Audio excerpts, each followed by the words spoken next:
This meeting is being recorded. All right, awesome.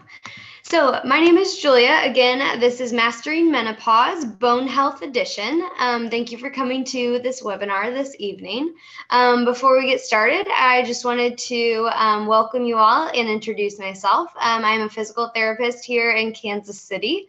I have been a physical therapist here in Kansas City for about a year now at a place called Foundational Concepts.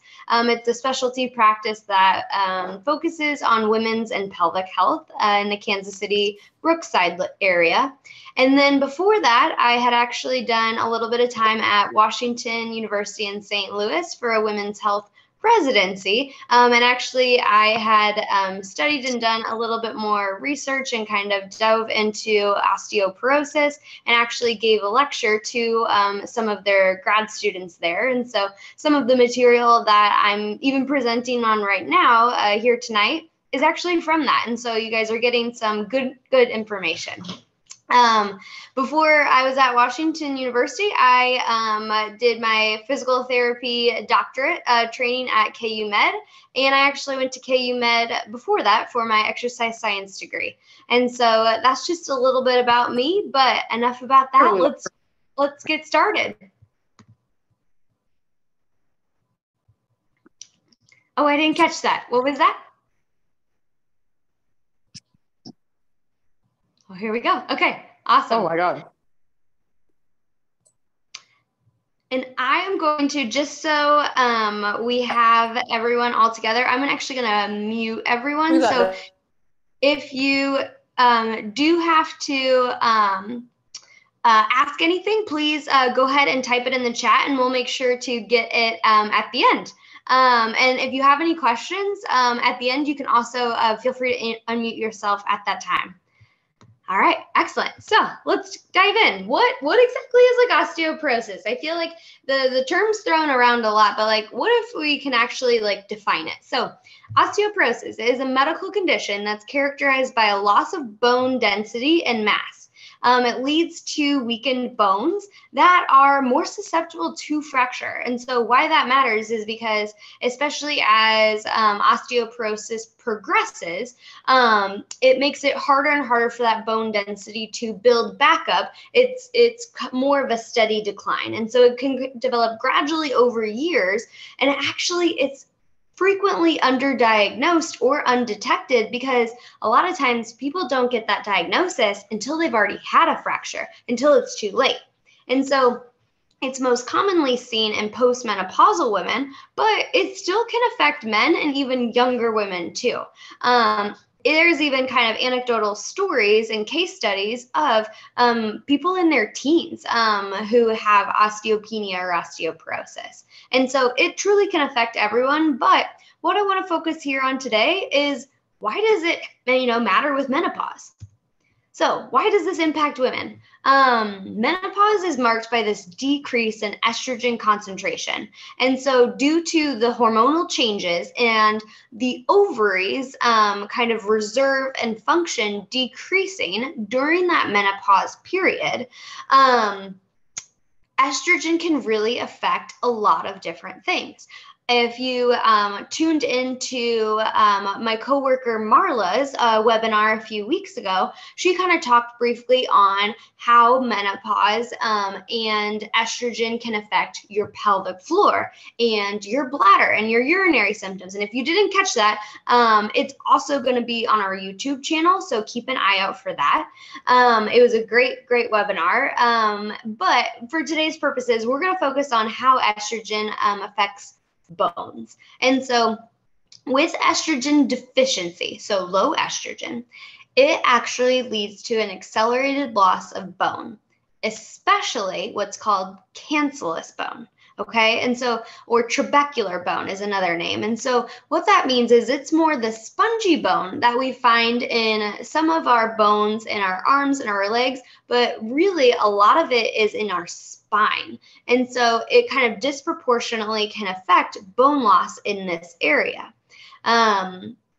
That's why sometimes with that decrease in bone loss, sometimes people will report that they're not as tall as they used to be, or that they feel more hunched or more swooped forward. All of those things can be signs that there may be osteopenia or osteoporosis, some bone loss. So why does that happen? Why does estrogen do that? So normally, estrogen actually monitors kind of these cells that naturally break down bone, because in a normal, healthy body, you have bone turnover. So you have bone building up and bone breaking down at the same time. That's just kind of like the checks and balances that happen within our body. And so estrogen keeps the osteoclast, or the breakdown, kind of like the clast. I always think of them as like the killers. They're the ones that break down the bone. Estrogen keeps them in check. They're like, hey, you've been around a little bit too long. You got to go. Well, when estrogen isn't there, there's no one regulating kind of those osteoclasts to tell them, like, you got to get out of here. And so that leads to that decrease in bone density or more bone breakdown. So in addition to this increased bone reabsorption, or that increased breakdown, is that you also get some increases in parathyroid hormone. And parathyroid hormone actually is a hormone, again, in our body, that its natural kind of process is to regulate our calcium levels. And so whenever we have increased parathyroid hormone, what that does sometimes is it increases our calcium levels by pulling more calcium from our bones. Well, we don't want that. We want our calcium in our bones. And so sometimes that can happen as well. The last thing is decreased vitamin D activation. And here's a fun fact for you. Did you guys know that in order to absorb calcium, whether it's in your diet or with a supplement, you actually have to have vitamin D. And so why that matters is because you could be drinking, all the milk, all the yogurt, all the calcium in the world, but if you don't have enough vitamin D to help with that absorption of the calcium, then you're not getting the best bang for your buck. And we'll talk a little bit more about that in just a second, but this is how that estrogen deficiency that occurs with menopause can impact women's bones. So why is this important? Why am I giving this lecture tonight? Many people are underdiagnosed or unaware of osteoporosis, osteopenia, bone loss until the fracture occurs. It's a silent disease. So my first goal is education. I'm just here spreading kind of awareness so that way you guys have it on your radar. 10 million Americans have osteoporosis, but 44 million have low bone density. And so if it is caught early with prevention, early detection, and then intervention, you may be able to slow, even if you have been told you have low bone density, you may be able to slow or maybe even halt that progress to where you're not getting into that level where it's considered osteoporosis.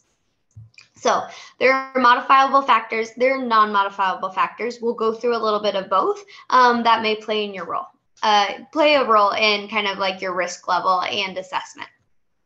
So what's on the agenda for today? First, we're going to talk about the anatomy and physiology. We kind of already dipped our toes in that a little bit.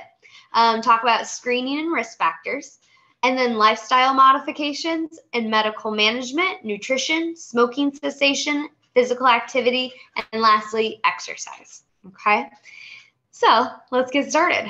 So bones, what are they? It's like, we know what bones are, it's just like when we think of our skeleton. So the purpose of that skeletal system is to transfer loads, provide attachment site for our muscles, and to protect our organs, right? Makes sense. But if you didn't know already, your bone naturally has turnover. And so the same bone that's kind of like built up whenever you were a kid, that bone is breaking down, coming back around, breaking down, coming back around. It's a continuous process. Again, that checks and balances. And so your bones are actually never at rest, which is just like fascinating to think about. And so what you can see here on the right side of the screen is on the bottom, Let's see if I can get my clicker here. So on the bottom, there's a picture of osteoblast. And so you can kind of see the little trail off to the left behind it where it's kind of like built some bone. So the blast are builders, osteoblast builders. Osteoclast here at the top, you can see, there's this divot here, right? And so those are the killers or the osteoclast. That's what I was talking about earlier with estrogen. Usually estrogen is keeping these in check. And so naturally, you're going to have a good amount of each. And so that's where we maintain our homeostasis. So we're going to get a problem if we have too much of the osteoclast or the breakdown compared to the building up.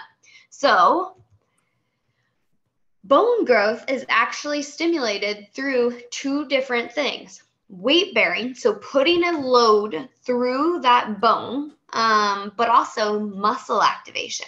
So if you can see here, this is just a picture of a bone, and then you can see there's a muscle and a tendon on that bone. So tendon is how your muscles attach to bones. And so why that matters is think about every time you activate your muscle, it actually pulls on where it attaches. And so every time that you activate your muscles, whether it's your bicep, your glute muscles, the muscles in your feet, you're pulling on that bone. You're pulling on that bone. And what actually happens is there's kind of some cells out there that says like, hey, we're being pulled on a lot here. We need to make sure we're strong. And so it actually stimulates,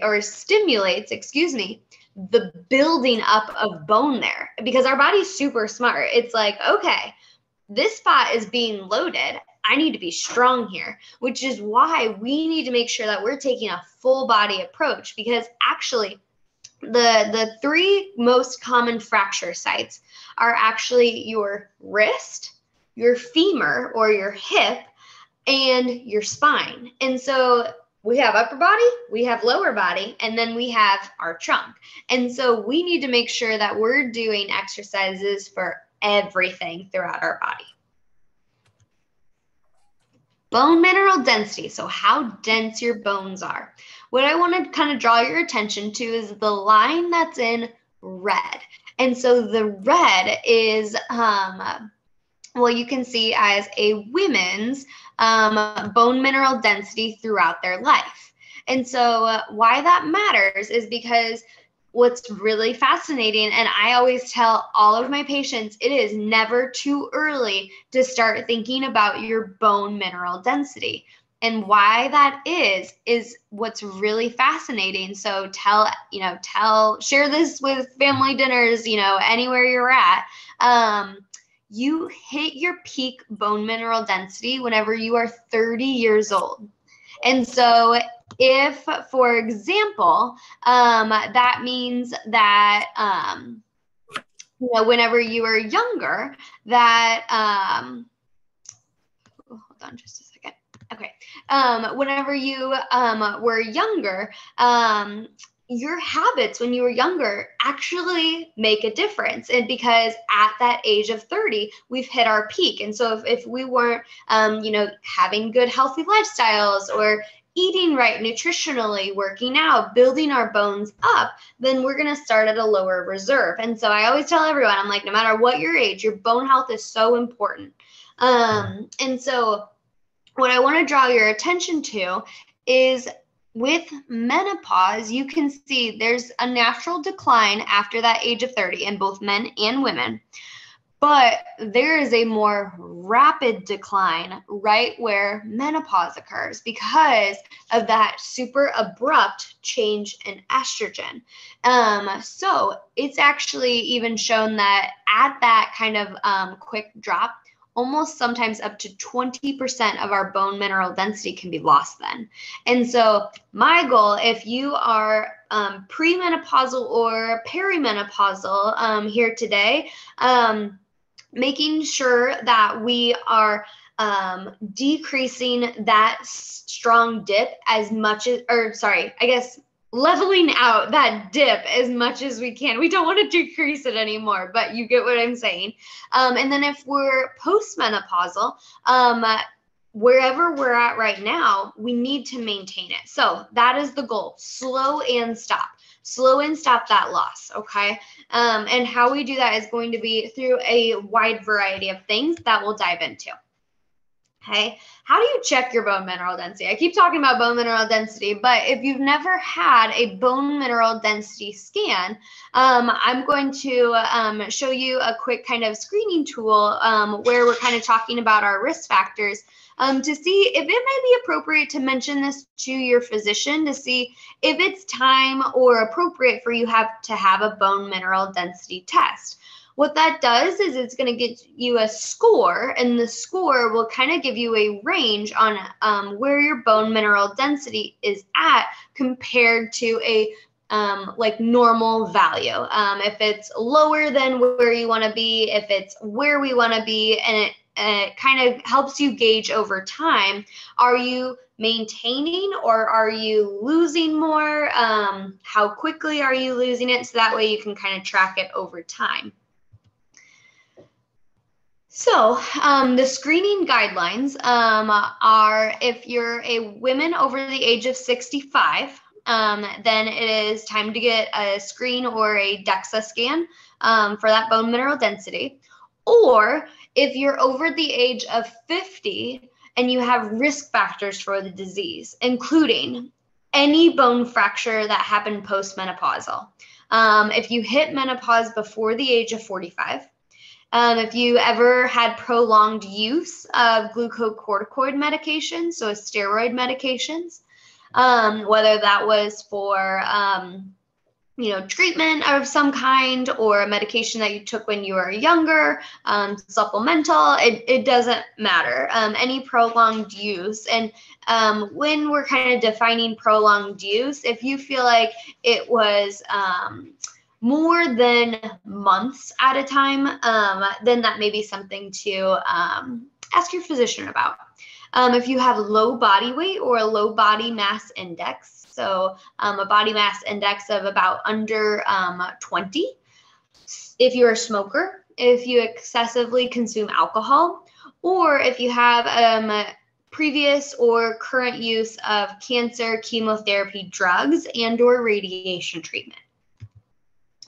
And so if you fall into any of those categories, then it may be time to ask your physician for a test. Or if you've already had a test, then making sure we're taking those steps to prevent our bone loss. And here are some other risk factors or predisposing conditions. This list seems long, but I just wanted to go through it really quick because especially if you fall into multiple categories, even if you haven't hit that age of 50 or if you are over 50, but maybe didn't fall into some of those categories but feel like this could be something I could benefit from. Things like estrogen deficiency, thyroid hormone imbalances, parathyroid hormone imbalances, because those control our calcium. Excess cortisol, diabetes, history of an organ transplant, again, cancer treatments, mobility disabilities. Being bound by wheelchair or not active due to a disability. Spinal cord injury, stroke, muscular dystrophy, cerebral palsy, cystic fibrosis, multiple sclerosis, all of those things can affect the mobility. A prior history of an eating disorder, or a history of amenorrhea, which means that you had a period where you weren't getting your period, your menstrual cycle or your period for a long time that wasn't due to pregnancy or being postpartum or breastfeeding or being on like an oral contraceptive. It's unexplained by medication or by your medical history. HIV, depression, actually nulliparity. And so nulliparity means that you were never pregnant. And so by never being pregnant, the hypothesis behind that is that there has never been spikes in estrogen within your body. And so those spikes of estrogen may be protective of some of the bone mineral density. Gastric bypass due to the decrease in vitamin and nutrient absorption in the gut. And then now I will say all of those things that were not in bold, all of those things are non-modifiable. And so things that kind of like make up your medical history are going to be unique to you. But no matter what, two things that are going to be modifiable, no matter where we're at, is our activity level and our participation in exercise. Okay. So even if you feel like there's lots of things going against you, don't fret. There's still things we can do to put you at a better position for your bones and your bone health. So what can we do? What can I do? Taking a small risk assessment. So first, just kind of going through that list, literally that I just mentioned, and kind of seeing, what are non-modifiable risk factors that I have? Add them up, write them down. What are modifiable risk factors that I have? Do I smoke? What's my activity level, my exercise, my balance like? Do you have good balance on your feet, or do you tend to fall frequently? And what's your diet like? So write all those down and then talk to your physician about your concerns, especially with physician appointments. There's a lot on their mind. Sometimes there's going to be more urgent needs, like controlling high blood sugar, or hypertension, or blood pressure, or a different diagnosis that you've received recently. And so sometimes, because osteoporosis, like I said, it's a silent disease until something has happened. Usually it's not brought to the forefront of the ground. That would be something like, I want you to advocate for yourself. Write these down and say, like, this is something that I noticed. What are your thoughts? What do you think about osteoporosis? And I have a few questions actually that you can look at on the next slide that may be good discussion points that you can actually just write down and bring with you to your appointments. And then if you do have bone mineral density scans scheduled, make sure not to skip them or put them off. It's just not worth it, because we put them off and we put them off and we put them off because, again, it's not in the forefront of our brain. But that's my goal for you guys today, is like, I want you to just put it on your radar. So questions you can ask your provider. How low is my bone density? Am I considered high risk for fractures? Should I be seeing a PT, a personal trainer, or doing a specific exercise class? Do they have any recommendations for any of those things?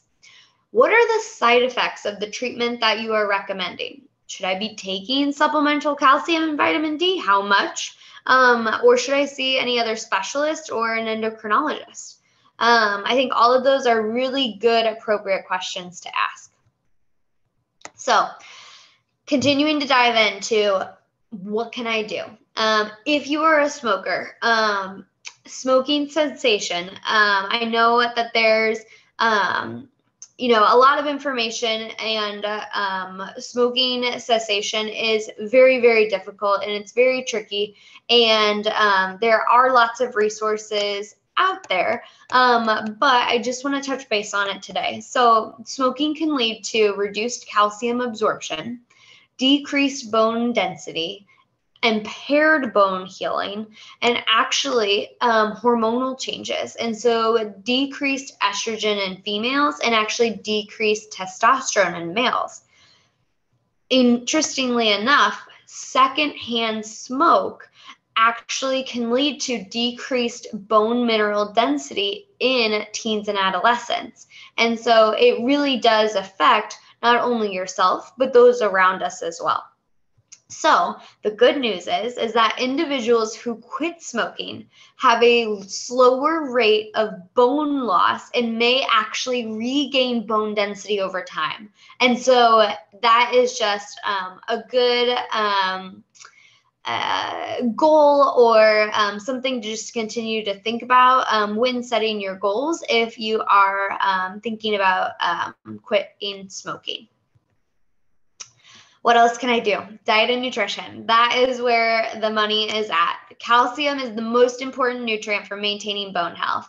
We can get calcium through dairy, leafy greens, fortified cereals, salmon, sardines, so many more. Like, you can just look up like foods that have calcium in them, and they'll kind of even like list them out on how much they have, making sure that we're getting it through our diet. And then if you need supplements or medications, talk with your physician before initiating anything, because we can't just dive into taking a bunch of calcium supplements or vitamin D supplements, because actually sometimes there are negative side effects of those based, again, on your personal history. If you have a thyroid or a parathyroid hormone disorder and we're taking extra calcium on top of those, sometimes it can actually be very, very dangerous. And so you need to talk with your physician before initiating anything, even supplements that you can buy at like your CVS and your Walgreens.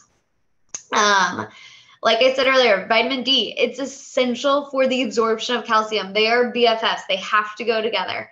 The last one is protein. Make sure you have enough protein in your diet, and limiting alcohol to less than 1 to 2 drinks a day, and actually limiting caffeine to less than 400 milligrams a day. And so 1 cup of coffee has about anywhere, depends on how strong you make it, but has anywhere from 80 to like 150 milligrams. And so just kind of keeping that on your radar, 400 is kind of like our max, okay? So that's going to be anywhere from like 3 to 4 cups, no more than that a day. Or if you drink a lot of energy drinks, again, that can be another place where caffeine can kind of sneak up in our day as well. Oh, this is just a cute little picture of 2 kiddos drinking their milk. And then what I wanted to kind of point out here is like, there was actually a really interesting study where it looked at those who were taking calcium supplements and not exercising. And then it looked at people who were taking calcium supplements and exercising. And when they looked at their bone mineral density changes, only the group that took calcium and exercised had positive changes. And so why that matters is because, yes, these 2 are BFFs, but you can't forget about this guy, okay?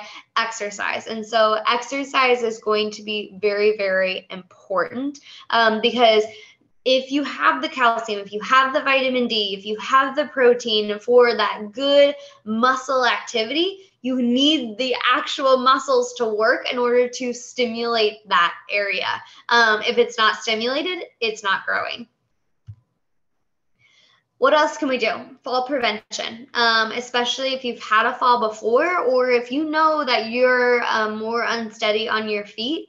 Home safety, balance training, using an assisted device, and making sure that our shoes and our vision, and reviewing any medications that may have any balance deficits or dizziness associated with them are kind of being kept in check. And so with your home, just make sure you have adequate lighting.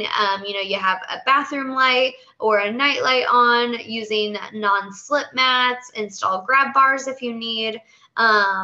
If you're interested, yoga, Tai Chi, or supervised balance drills from an OT or a PT or even a personal trainer can be good to help train your balance. And there's lots and lots of research on improving your balance and your vestibular system, which is kind of the system that's important for balance, and how these things can help.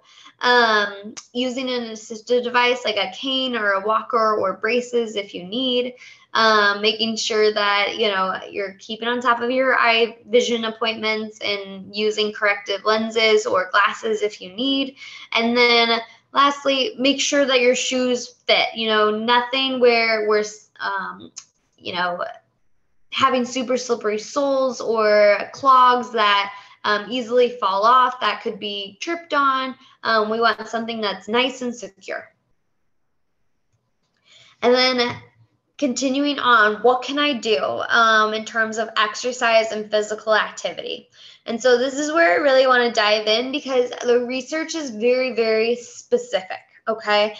We need to load the bones. Like I said earlier, you have to do weight-bearing or novel bone loading exercises. So weight bearing is the best because then you're putting load through the muscles. And so say, for example, weight bearing means standing on your feet or putting weight through your wrist, through like putting your hands on like a table or being in like a tabletop position, like a hands and knees position.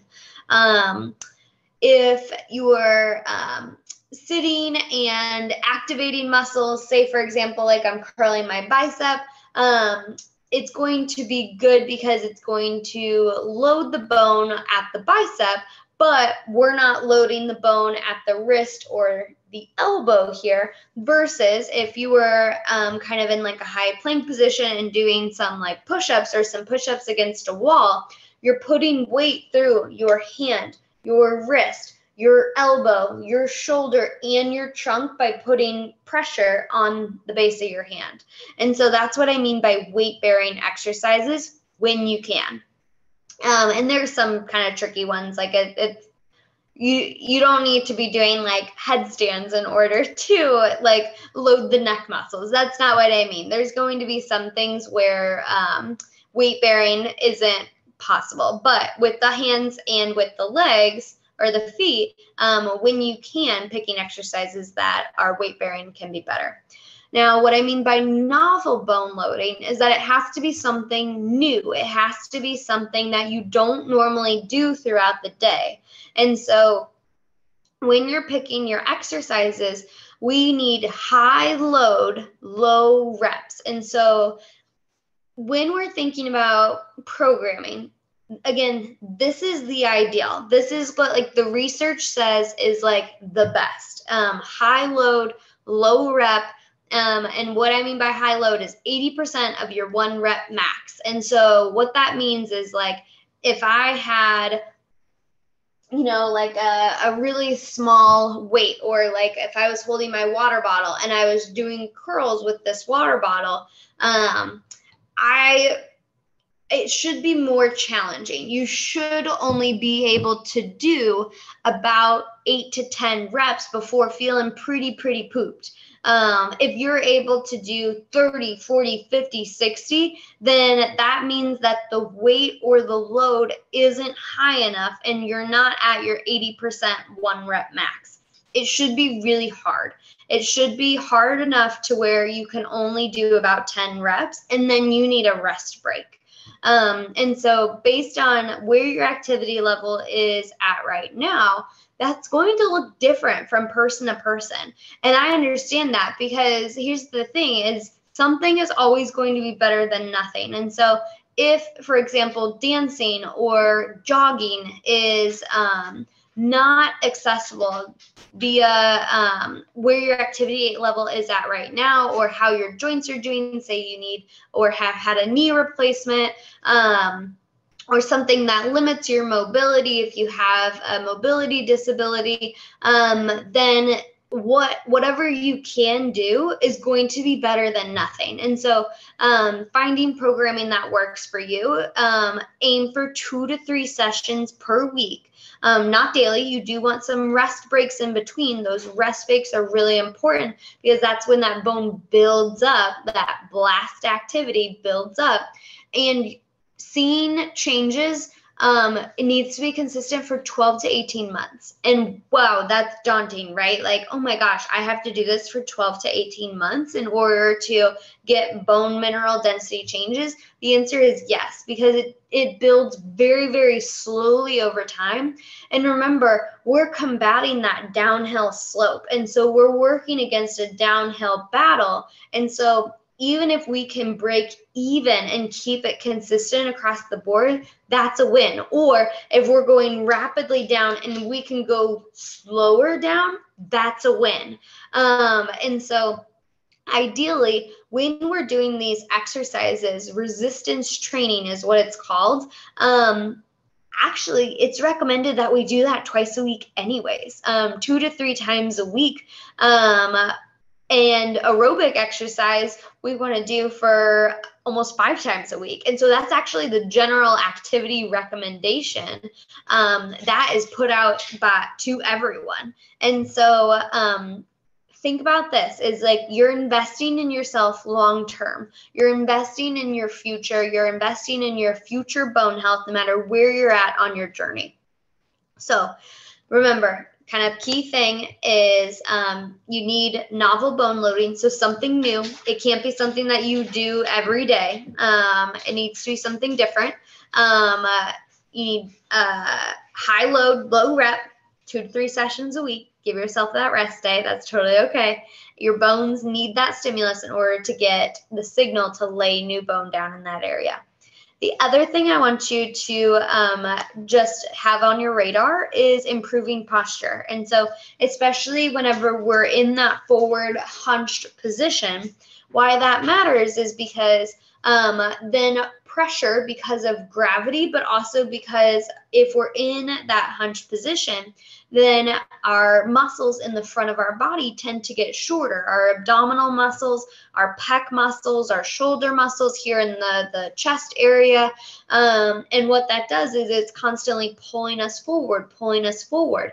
And so because of that and that compression and gravity, then we're constantly going to be working against that downward pull or that forward pull. And so actually by improving posture, improving your back strength, that can set you up for better spine health. So that way we're not in that swooped posture. And I actually think I have a picture on the next page on a great example of this. And so what you can see at the top right here is what's called the vertebrae of the spine. And so the yellow is the spinal cord. And then at each level of the spinal cord, you have nerves that come out on either side. And so in between each level of the spine, you have these vertebrae, and in between each vertebrae you have these discs.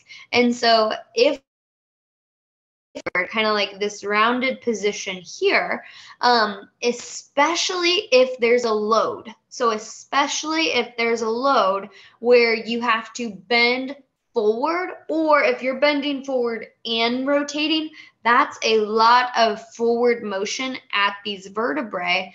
And a lot of compression at these vertebrae. And especially if we're dealing with low bone mineral density, it's just not worth it. Making sure that we can maintain that flat back and use our bottom to lift up the load versus our back. It doesn't mean that I don't want you lifting anything.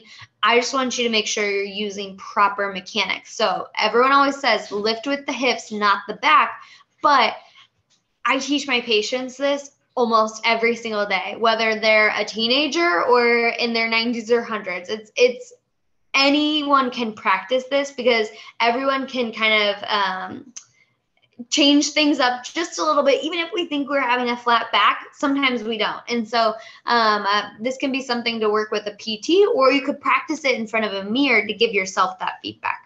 The other thing is that if you do use an assisted device, especially if you use a walker or a cane, make sure that it is at the proper height. And so, for example, if you're using a walker, it should be, if you stand up as tall as you can, and then you put your arm down, it should be at the level of your wrist crease, the level of your wrist crease. I'm going to say that one more time just in case. So if you have an assistive device, and especially a walker or a cane, stand up nice and tall, put your arms down by your side, and then your wrist crease is the level that your handles should be at.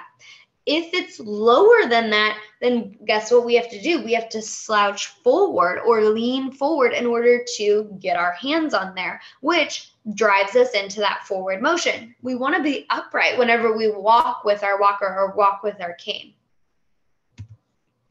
So I just wanted to throw these out here. It's not that you have to memorize all these, but I just wanted to kind of show you some variations for exercises for the arms and the wrist. Two that I really wanted to hone in on that I was trying to describe earlier are these two on the right. So if you're in a hands and knees position, or if you're in an elevated plank, you can even do this plank up against a wall as well. Those are where you're going to be weight bearing through the wrist, elbow, and shoulder. So these are examples of weight bearing exercises.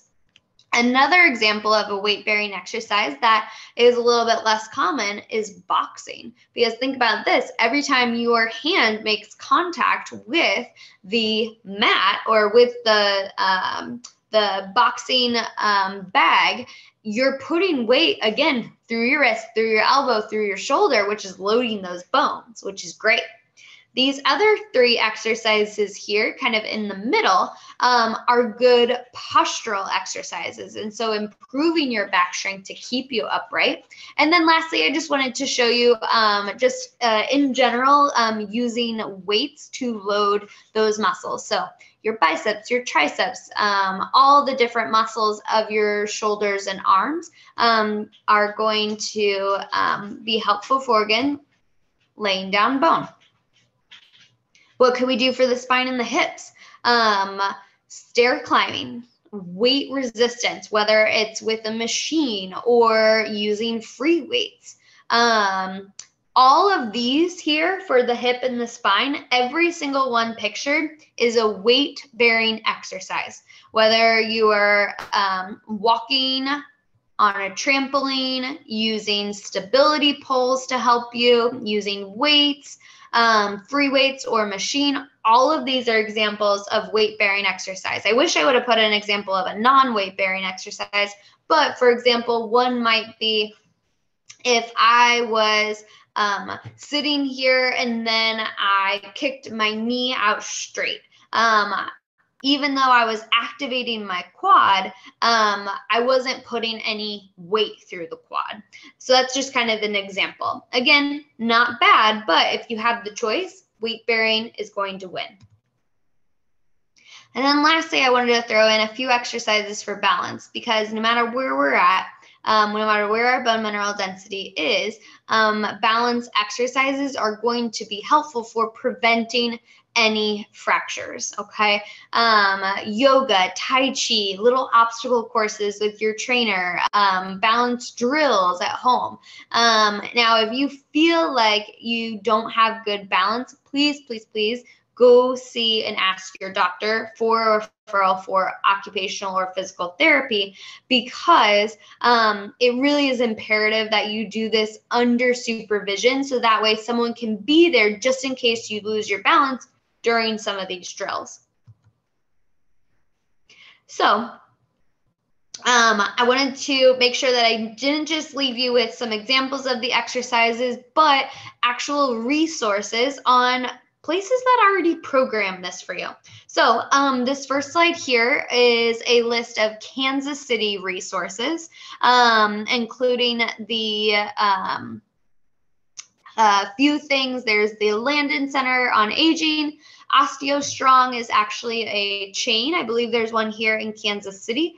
BioFit is a therapy clinic and gym in the Overland Park area that just opened up a brand new location that actually looks really, really nice. And then the Jewish Kansas City Community Center, and then another one here that has programming for fitness.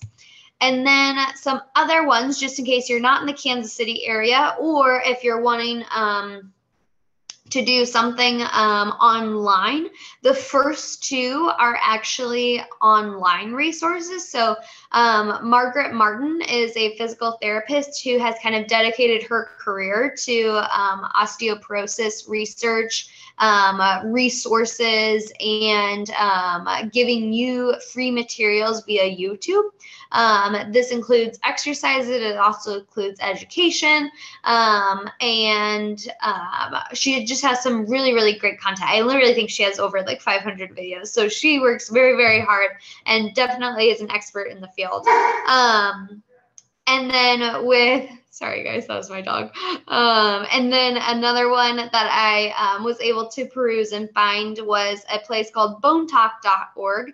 And this gal actually offers free Zoom classes. Now, there is limited sign up, but I think it runs every single Monday. I can't remember the time, but that could be a great resource. Or you could even look up if there is any osteoporosis or bone strengthening exercise classes near me. That could be another good way to just see what's in your area. If you're reporting live from a different place other than Kansas City. Osteo Strong, like I said, is a chain. And then lastly, Silver Sneakers programming. So Silver Sneakers is actually a Medicare-driven program. And so the Silver Sneakers membership, if you are on Medicare, is actually free. It comes with your insurance. And so there's a lot of different programming out there. And so whether they have programming to a bone loading class, or if they have programming to just an exercise class. I'm sure whether it's yoga or Tai Chi or even just like resistance and exercise training, I think that that can be a good free resource that not a lot of people take advantage of, or not a lot of people know that they have. So Silver Sneakers. Great. Well, again, you guys, my name was Julia. This was a webinar on, let's see, June 22nd. I am going to go ahead and stop the recording and open up the, oh, okay, hold on.